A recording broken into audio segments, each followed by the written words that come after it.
Hello again, it's me, Diego, everyone's favorite Sex and the City YouTuber. That's right, I am back. I am back with some more Sex and the City stuff, okay? We're gonna finish up the review for this episode. I hope we finish it up today, damn it. This is taking a lot longer than I thought. I had no idea there was so much to say in this episode, so I'm gonna jump right to it, okay? I'm gonna try to finish this up right here, the review, this episode and this review right here, but I might need another one. Please forgive me if I do, all right? Because I'll tell you what, we all know what happens at the end of this episode, okay? And I might just have to do a whole video just on that alone to try to explain that, okay? So I'm going to jump right into it. My name's Diego, and I've watched every single episode of Sex and the City, and I'm straight. That's just like it says on the title, okay? I'm the only straight guy you will ever meet that's watched every single episode of Sex and the City, and I watched it back then, okay? Back then I watched it, back when I was in my 20s, all right? I was the only guy, and I did it because I was trying to get laid. And, all the girls I knew, all the hot girls I knew were watching that show. And, they're all talking about it, so I wanted to find out what it was about. I got hooked on it. I actually liked the show. I love the show. It was great. Now, I did watch that new piece of shit and Just Like Crap. I've already reviewed it. My reviews are on this channel already. But we're not going to talk about that show. That show is an abomination. That show is a fucking abortion, okay? It's a fucking abortion. Yeah, I said that word. I do not censor myself here, okay? I do not censor myself here. So if you're easily hurt, if your feelings are easily hurt, if you're a snowflake, if you're easily triggered, get the fuck out right now. I'm going to talk to you the way I would talk to a man about this show, okay? That's what I do here. I'm going to give you straight up, baby. The real question is, can you handle it? Can you handle it, okay? Because I'm going to tell you from a straight man's point of view what's going on this show. How a man, a normal man, not some gay guy going out there shopping with you, is going to tell you about these situations, okay? I'm not Anthony. I'm not Stanford, okay? I live in the real world, okay? Now, in this Sex and the City world, every fucking fourth guy in the world is gay. Well, that's not realistic in my world, okay? I'm going to give you a straight man's point of view. All right, so here we go. Now, this is part 3. Obviously, I've already reviewed half of the episode already. The last episode I did was we were focusing on the fight. The fight that Carrie had with Berger that started in the restaurant and then ended in the taxi cab ride home.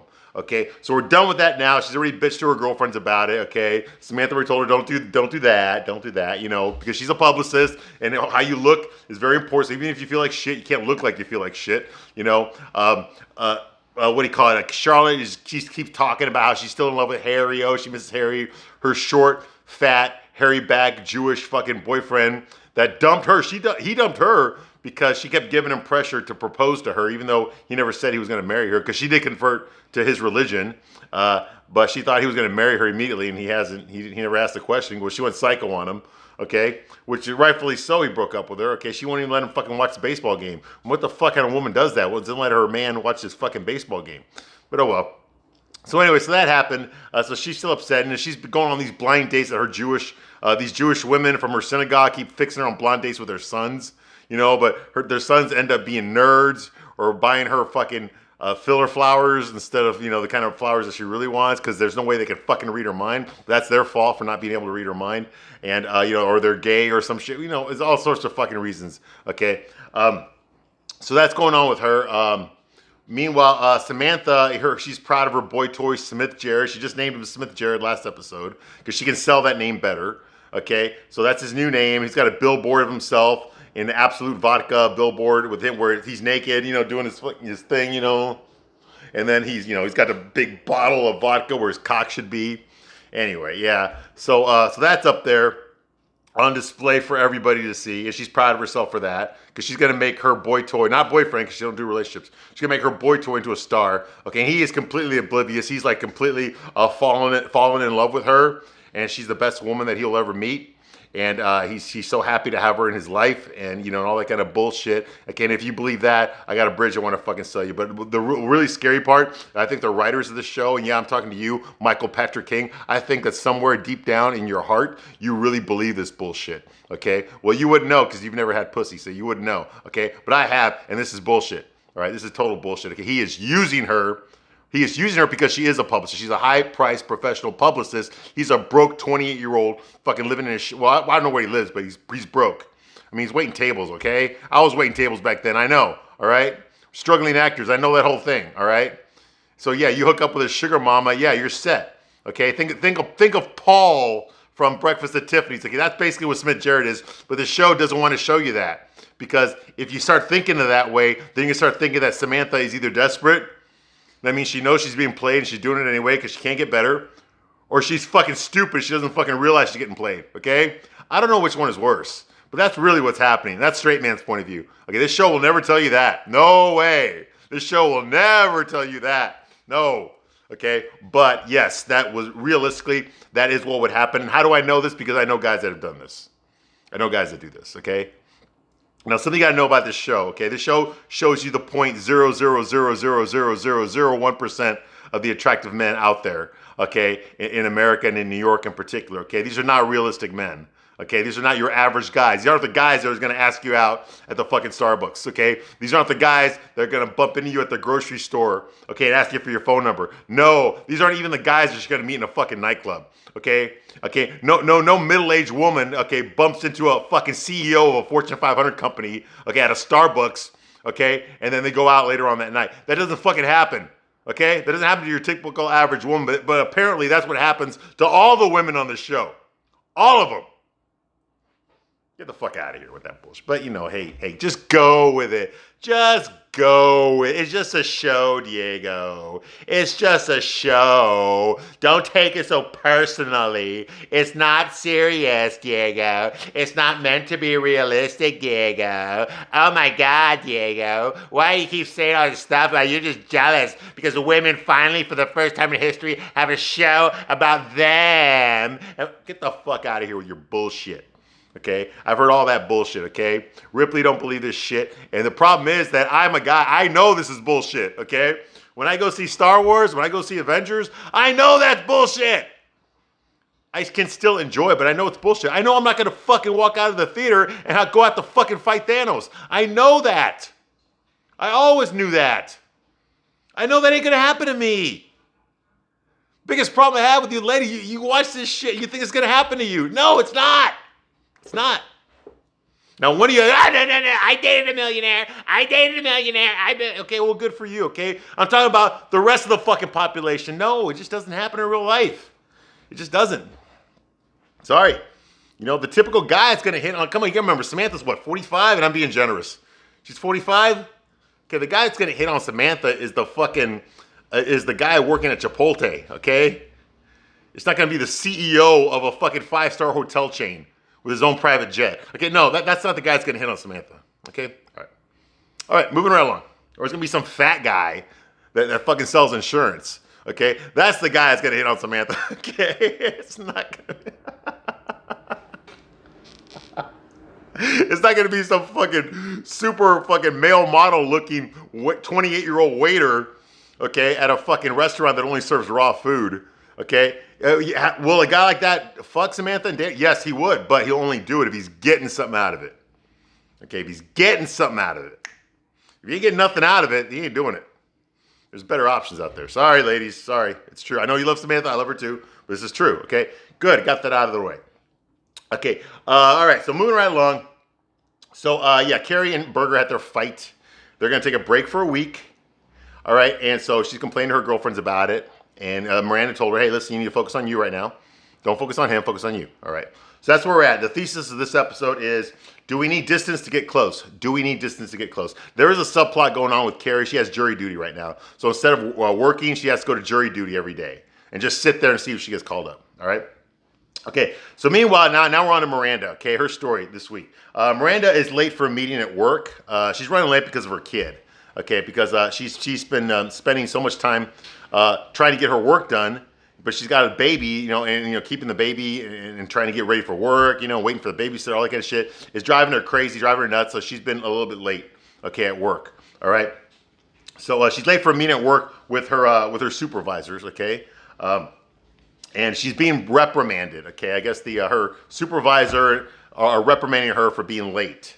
Okay, and it's not just this time, and she's like, oh. She says, well, I have been working on the McKenzie case, and I've been getting a lot done on that. So, I'm kicking ass on the workload you gave me, And well, they're like, yeah, but this isn't the only time you've been late. Like, you were late like a week ago, and then, you were like late getting back to work on this day. And Miranda's like, oh, whoa, Thanks a lot. Yeah, thanks for watching my back like that.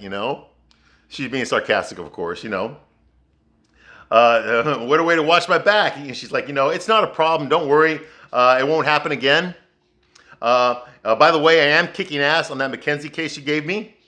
And I'm only the only thing I'm doing a bad job at really is at home. Okay. When I'm not here. Okay. Now, if you don't mind, I'm going to get up and leave this meeting right now because I got a lot of work to do. Okay. And may I remind you that when my mother died, okay, I was back to work the next Monday. Okay. Bye. And she walks out of there. They really got nothing to say. She did take charge of her reprimand. I remember that once too, where in my own job, they tried pulling some shit like that to me. Okay, and basically what I did is I interrupted them during the so-called, because it was like a new manager who didn't know how I worked and all that kind of stuff, and they're trying to assert authority over me. Hey, I'm the boss. You're gonna do things. Mine is okay, fine. By the way, then I pulled out the numbers of all the sales that my business was doing, and I said, I did this for you, I did this for you, I did this for you, I did this for you. By the way, this is where we are right now compared to everyone else. They're here, we're up here, and this is what I contributed to it. This is how I work. This is what I do for you. This is how I get you paid, and how I get everyone else here paid. Okay? Anything else? No. Bye. And I walked out of there, and they really had nothing to say. Okay? Because you can't really try to fix something when it's working pretty well. All right? So I know what she's going through. I know what she's feeling. So she's feeling like she's not doing enough. She's spreading herself thin. Hey, you're a single mom, Miranda, and just because you have enough money, because a lot of single moms have a problem, supporting a baby by themselves with one income, and take care of their child at the same time. And I know what it's like. I'm a single dad. I know what it's like. Okay, fucking the price of fucking childcare is fucking insane, unfucking believable. Well, you got to pay the babysitter, you got to pay the daycare center. It's insane. It's insane. It really is. I mean, you don't want to talk about a scam. So, but this is the life that you chose, Miranda. Just like it's the life that I chose. So so we got to be responsible for our own decisions. And since you co-parent with Steve, maybe he can pick up more of the workload. That's what I would recommend. I mean, it's tough, but at least he's got a father that you can drop your son off with. Maybe more than one weekend. I mean, if it's affecting your work, you've got he has another biological parent that can help you out. I don't have that situation, okay, but I know I empathize, okay. So yeah, so she's basically not going to put up with it. And I'll give her kudos for that, Miranda. Good for standing up for yourself. She is doing a lot. She is doing a lot. Okay, she's supporting her kid, taking care of her kid, and fucking taking care of her business. Her company, which is a lot to ask for one person, but hey, she's doing it, man. Like I said, the problems I have with Miranda have nothing to do with her professional life.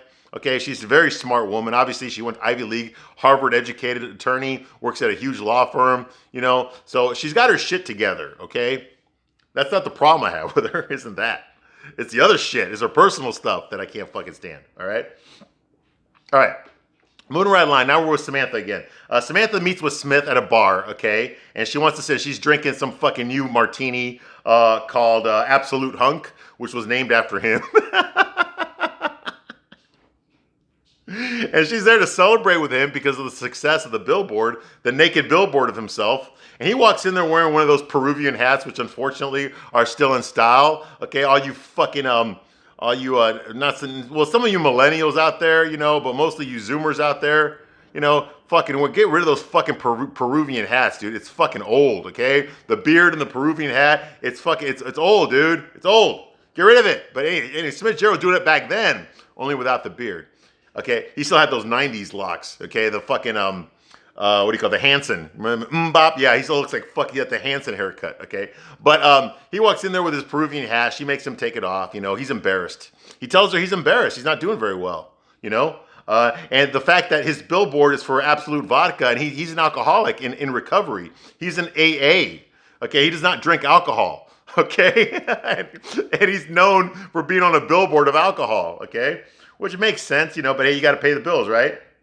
I mean, she's doing this for you for free, dude. You ought to be fucking grateful, okay? You know how much money professionals pay people to fucking do this for them? Okay, why do you think so many actors and actresses and models are rich? Okay, why do you think that so many of them come from rich families already? Like, they don't have to work, okay? You'd be surprised how many actors out there, and I know the story in Hollywood is, oh, I grew up poor and had nothing and I made it to the top. Okay, well, in most cases, that's actually bullshit.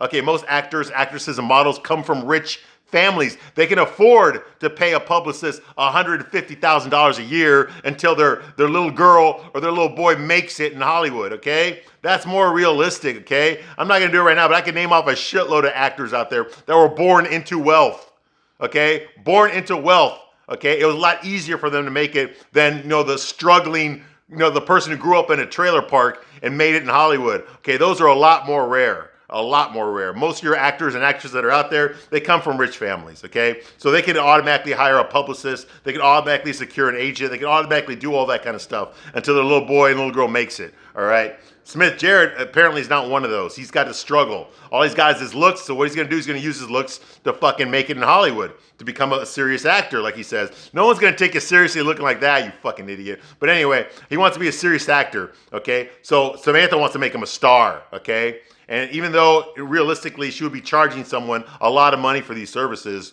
no, all he's got to do is boner, okay? And he's taking advantage of it. And Samantha can't see it. Okay, so that's going on here. Okay, yeah, the drink absolute hunk. He's actually not doing well. He's upset. His AA friends and Alcoholics Anonymous, they all call him a sellout because he doesn't drink alcohol. He's against alcohol, but here he is promoting alcohol, okay, which makes him a hypocrite. What else? His acting friends thinks he's a sellout. Here's a guy that's supposed to be like a serious actor, and he's fucking naked in Times Square. That's so his actors aren't taking him seriously anymore. Okay, and also his mom is giving him a lot of shit because she has to run to all the fucking grocery stores in their hometown and hide all the fucking magazines that have his ad on there so that his 94-year-old grandma won't have a fucking heart attack. Okay, so no. I gotta tell you, Samantha, this is kind of shit you should have told him about. Let him approve of this first before you started doing this shit, okay? Because I could imagine back then, what if my mom saw me, fucking naked in Times Square, Holy fucking shit, that'd be pretty embarrassing, wouldn't it? Wouldn't it, ladies, if your brother was fucking naked in Times Square and all your girlfriends, or even your boyfriend was telling you, what the fuck, is that your brother? What, that'd be a little embarrassing, wouldn't it? Or your son? Yeah, probably would. Okay. Or your dad. Yeah, exactly. It'd be pretty embarrassing, wouldn't it? Yeah, she should have given him a heads up, all right? But she didn't, okay? And Samantha, of course, being her caring, empathetic self, is like, drunks, nobodies, and prudes, you don't need to concern yourself with what they think. He's like, well, where's all this going, Samantha? I haven't gotten any auditions off of this thing.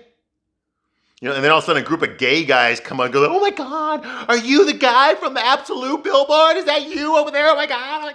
And all the other gay guys are like, well, apparently they're at a fucking gay bar.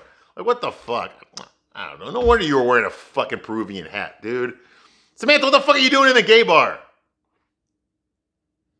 Oh, well, who gives a shit, right? So anyway, the gay guys are huge fans.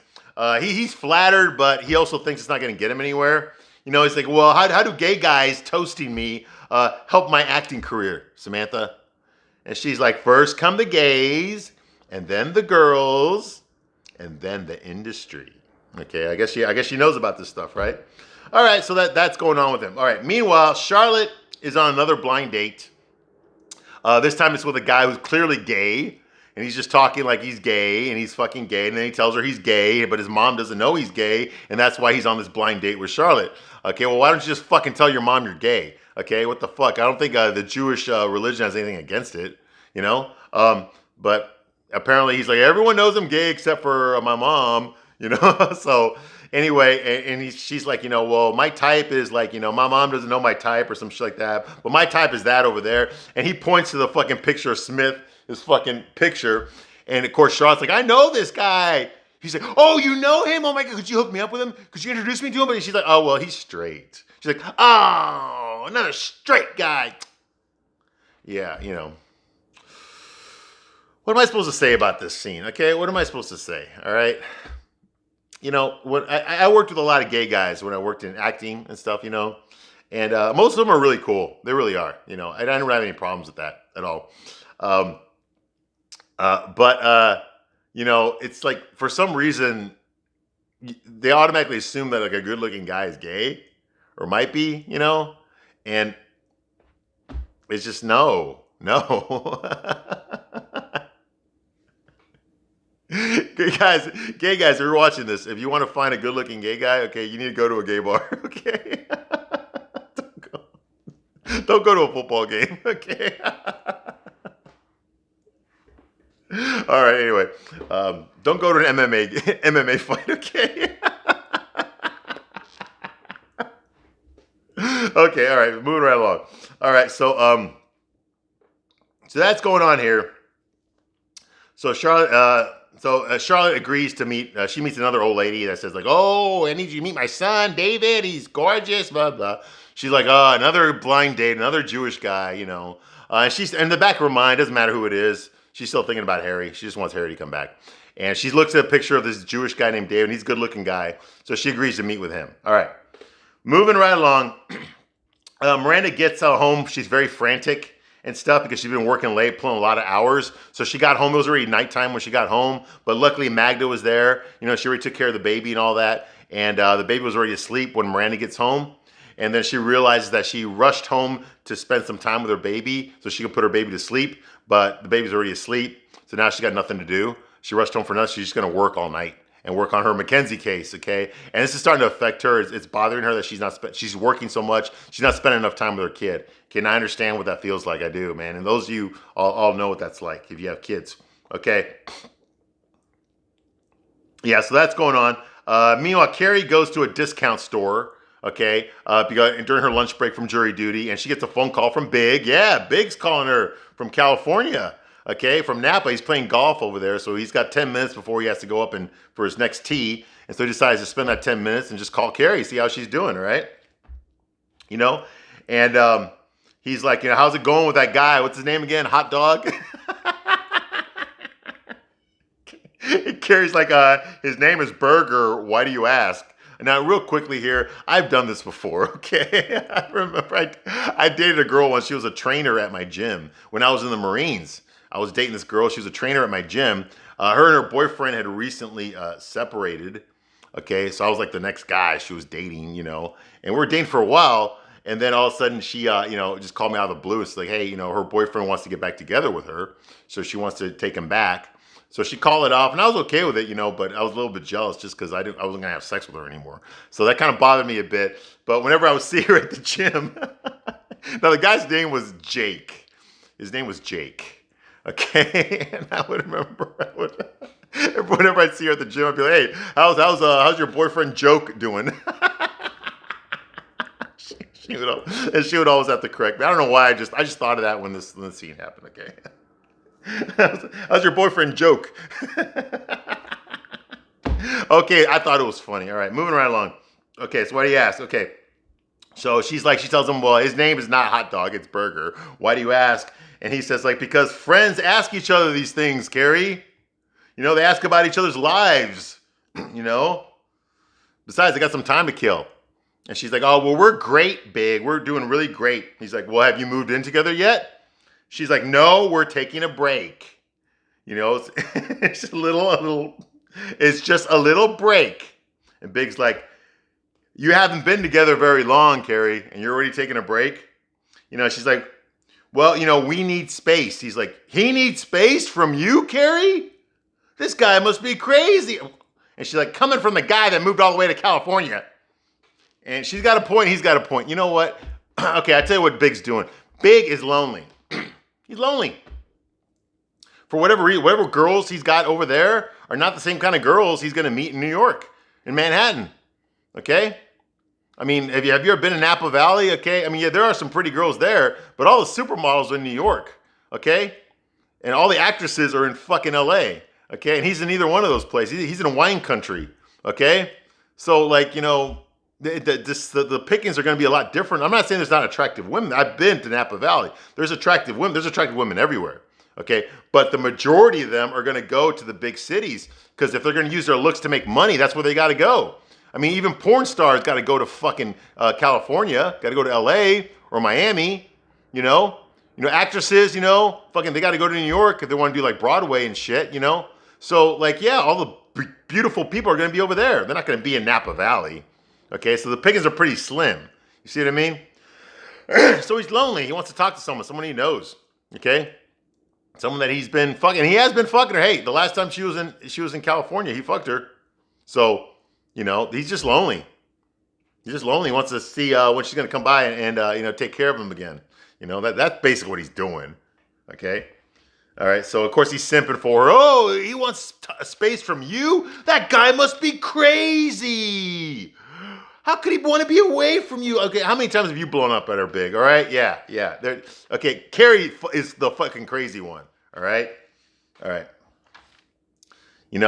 anyway, Carrie, she's like, she's like, he moved. Okay, Big's like, hey, he's like, Carrie tells Big, hey, a break can be a good thing, and he says, well, as long as you're okay with it, Carrie, that's what's important, And then all of a sudden, he's like, you're breaking up. She's like, no, we're not. No, it's just a break. He's like, no, I mean, I can't hear you, Carrie. We're breaking up. Carrie, So, yeah. Ooh, prophetic. Anyway, so that's going on. And so she loses service with her cell phone, okay? Okay, so she ends up renting a car. She decides she's going to rent a car and go to the Hamptons because that's where a Burger is. He's at his house in the Hamptons. Now, for some stupid reason, last season, he did mention that he has a place in the Hamptons. I thought he was joking. I thought it was a joke, some more depreciating humor that he likes to do. But no, he really does have a place in the Hamptons. So this guy's got money. He's got a house in the Hamptons. He's got fucking money. He doesn't just have that little studio apartment in New York, okay, with the brick wall, okay, which I wish I fucking had when I lived in Chicago. But no, he's actually got his own fucking house in the Hamptons. Even though he's a single guy, no kids, he's got a house in the Hamptons. All right. So he's got money. Okay, so I was wrong. He's not poor. He wasn't upset. I don't know why he was so upset about the expensive Prada shirt that she bought him, because, I mean, he could have afforded it because he acted like, oh my God, does this come with a studio apartment? Like he acted like it was out of his means. But if he's got a house in the Hamptons, then he has means. So I don't know. Maybe the writers just fucking forgot about that. But I mean, it was earlier in this episode that he complained about the price of that Prada shirt. So I mean, if you got a house in the Hamptons, you can afford a Prada shirt. I mean, last episode, sorry. So you can afford a Prada shirt if you can afford a house in the Hamptons. So I don't get it. Anyway. She decides to rent a car and go over there. Of course, she doesn't know how to drive very well because nobody on the show knows how to fucking drive. And she changes her mind. She takes the car back to the rental lot. She decides not to do it. Instead, she talks to Miranda. And she tells Miranda that maybe she should try being more supportive. And, and hats off to you, Carrie. If I could give you a big hug, I would, Carrie, because most girls that I know wouldn't do this. Most girls that I know would, once there's a sign of trouble, it's time to leave and go on to the next guy. But Carrie's actually trying to fucking keep the relationship together. Even though they haven't been together long and they're already fighting, she still wants to stay with this guy. This guy's still important to her. This guy still has value to her. Okay, he's not disposable. That's the important word there. He's not disposable. She's not treating him like he's disposable. Okay, so kudos to you. Okay, because let's face it, most of the guys in the show are disposable. Okay, but they're starting to stick around longer now. All right, and Carrie wants him to stick around. Okay, so I like that. Okay, so Miranda says that Miranda says no, she doesn't need to be supportive of him, at all. Of course, she would say that. Carrie points out about how funny Burger is. He makes her laugh all the time. He's always making jokes, and she tells him that she loves his little bits. And Miranda's like, what do you mean little bits? He's like, well, he's got this little bit, like, he'll do something funny or just out of the blue, like on a whim. Like the other day we were arguing at the courthouse, and then he said, hey, I want to give you a Hollywood kiss. And then he grabbed me and he pulled me down and gave me one of those Hollywood kisses, those golden age Hollywood kisses, just think of that sailor kissing the nurse in the World War II picture on V-Day. Yeah, one of those type kisses. She was like, and I love it when he does these little bits, it helps me to, it helps me to reconnect with him, and Miranda's like, so you need a bit to reconnect with him? Like you need a bit to feel good with him? And she's like, yeah, you're right. We need to break up. So all that shit I just said, fucking throw it out the window. Yeah. She's like, yeah, you're right. We need to break up. So yeah, so that's going on. Okay. Magda gives Miranda's baby, but he keeps gives Miranda's baby back to her when she gets home. But the baby keeps crying. The baby actually misses the babysitter Magda, the Ukrainian housekeeper that Miranda hired. Yeah, he actually is more attached to her than he is to his own mom. You should keep that attachment, honestly. But and Miranda realized that this ain't gonna fucking work. Okay, the baby's starting to look at Magda like his mom instead of looking at her as his mom, because Magda spends more time with the baby than she does. So she decides she's gonna make some changes. All right.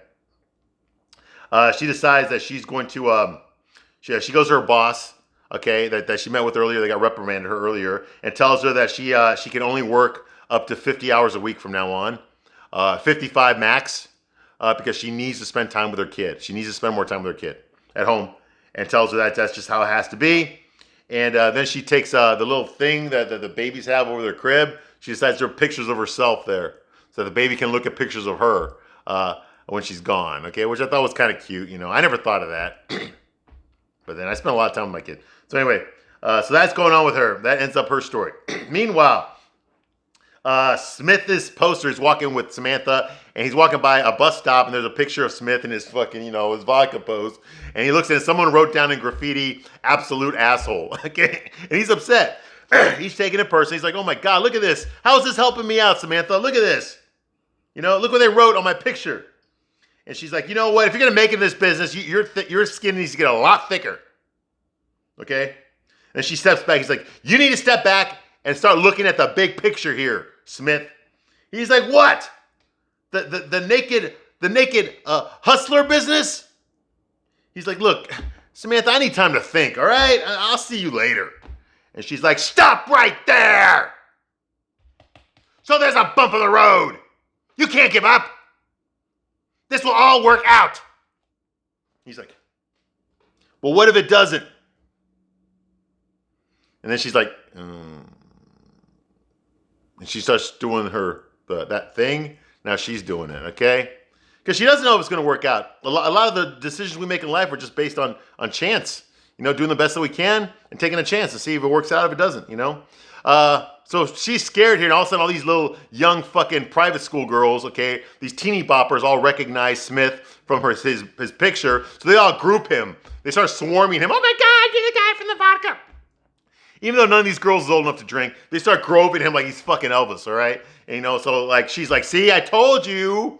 First the gays, then the girls, and then the industry." And then Carrie narrates that right after that happened, he got offered a part in a fucking Gus Van Sant movie. Yeah, bull fucking shit. Okay, but yeah, that's what they said. Okay. So Charlotte meets the good-looking Jewish guy. Okay, his name is David. Okay, they're at some sort of Jewish mixer here, and he's like this good-looking guy. He tells her he went to Yale, and she's like, oh, okay. He's like, "Well, what's wrong with Yale?" She's like, "Oh, no, nothing." And then she's like, "You know what, David? I don't mean to offend you. Okay, there's nothing wrong with you. You're well educated. You're hot. You're perfect. I mean, you really are perfect. It's just I'm not ready to start dating right now. I'm not." He's like, "Oh, okay, no problem. I understand. You want to go back to my place and fuck?" And she's like, "No." He's like, "Okay, well, I thought it was worth asking. Okay, all right, you have a good one. Bye." Okay, now we're back in season 1. This is the shit that happened in season 1 all the fucking time, dude. This guy, do I need to say it? Okay, do I need to say it? Okay, this is the shit I complain about when it comes to this show, written by fucking gay guys. They don't know what a fucking straight guy is. No guy would ever fucking say something like that. No guy would ever fucking say something like that. Not in this context, not in this situation. "Hey, how you doing?" "Oh," he's like, "I don't want to date anyone right now. I'm not ready." "Oh, okay, I understand. You're not ready to date. Okay, no, fine. You want to fuck instead?" "No! Nobody talks like that!" Anyway. So that happens. He walks away, and then you got these two fatties. Yeah, I call them fatties. These two fatty Jewish women are going like, "Oh my God, that was the last hot guy in here. All that's left are the baldies and the fatties." And this is coming from some women that don't look like they've missed any meals lately, okay? And they're complaining about that, and Charlotte overhears it. Meanwhile, guess who shows up? Little tiny fucking baldy fatty Harry. He shows up. He's at this singles mixer too, at the synagogue. He's like walking around, and Charlotte sees him across the room.